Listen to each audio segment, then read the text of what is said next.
Hello everyone. I'm going to do this video about safety planning through domestic violence. There's a few different categories on this list and each one has a few ideas. You can always brainstorm and figure out what works best for you depending on who you have in your life, what position the abuser is in, things.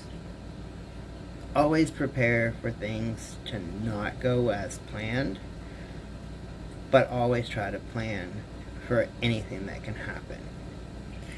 So, safety during an argument. Stay in an area with an exit and avoid letting the other person get between you and that exit.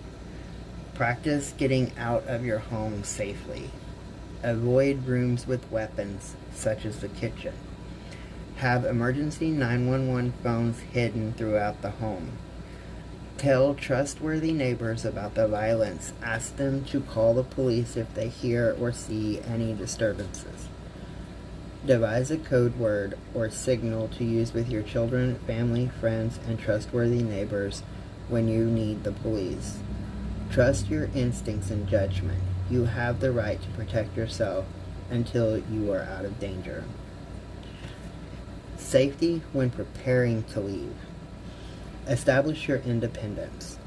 Open a savings account, credit card account in your name only, and specifically instruct institutions that your partner is to not have any access.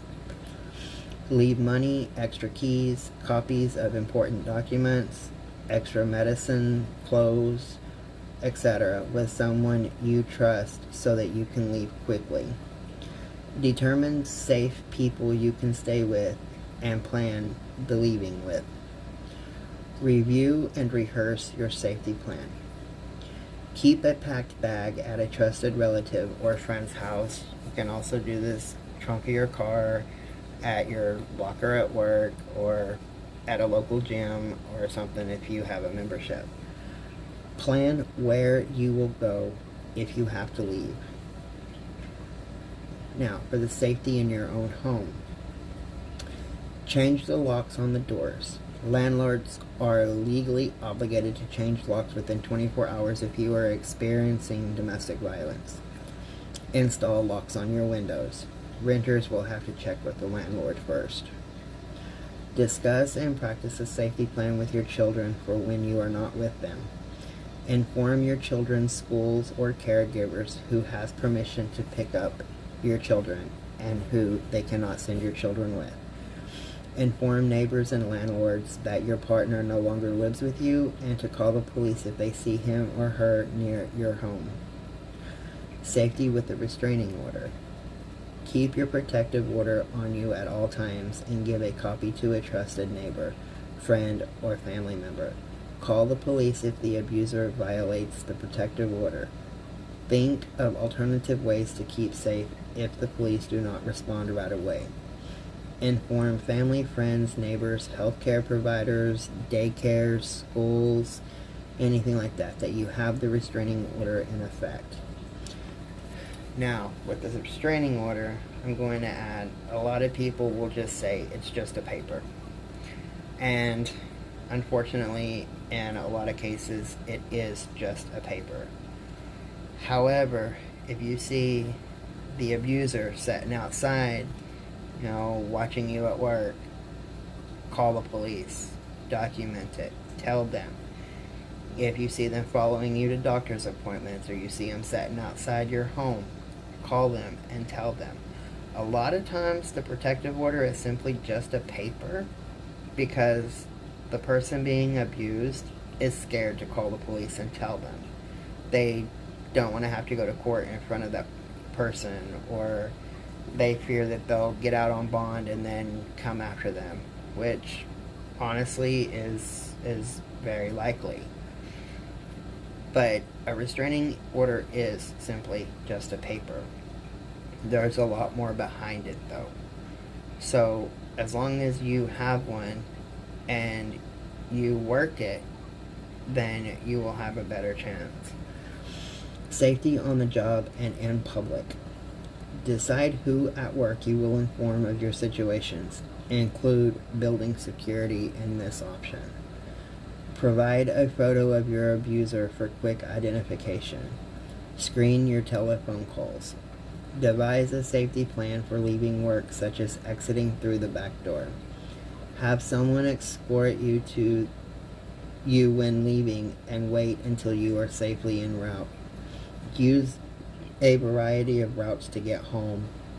That one is very important. Do not stick to just the same direct route each time.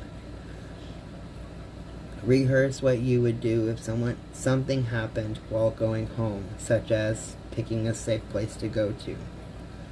Create a safety routine when you arrive home. Check your house and property, checking in with someone to let them know that you are safe, etc. Your safety and emotional health. Identify who you can rely on for emotional support, and there is a crisis hotline at 503-469-8620 or toll free at 1-866-469-8600. If you have to communicate with your abuser, determine the safest way to do so and avoid being alone with them.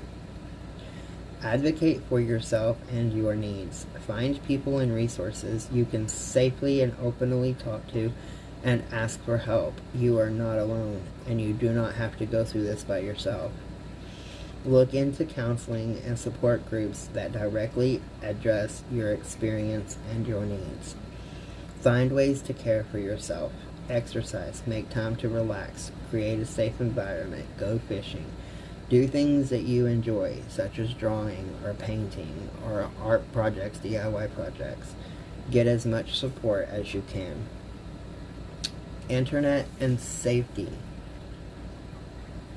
Remember that all computer and online activity may be monitored. Abusers may monitor your email and internet activity. If you are planning to flee to a particular location, don't look up classified ads or jobs and apartments, bus tickets, etc. for that place. It is safer to use a computer in a library or at a trusted friend's house or an internet cafe or any other public terminals. Abusers may also track your activity and whereabouts through your cell phone. If you think there is a chance this may be happening, take your phone into your provider. Apple Store or Best Buy, Greek Squad, whatever, T-Mobile, and have it thoroughly checked. If your phone has been compromised and you get a new one, do not update your phone from the cloud. Now, on that, I would suggest, if you're moving to San Diego, look up apartments in New York at your home. Look up apartments in Florida or West Virginia, and then head out to Idaho. Different things to kind of throw off. Checklist of what you should have when you leave. Legal papers. Restraining order or stalking order. Lease, rental agreement, house deed. Car registration. Health and life insurance cards. Divorce papers. Custody papers. Other. House and car keys, medications, valuables, photos, etc. Address book, phone cards, safety, cell phone. Clothes, blankets, small toys for your children. Clothes, hygiene necessities. Identification. Driver's license, children's birth certificates, social security cards, self-sufficient disability identification. Papers. Medical records for you and your children, work permits, green cards, visa, anything like that is important. Just keep it in a little bag in your suitcase or something, and everyone stay safe.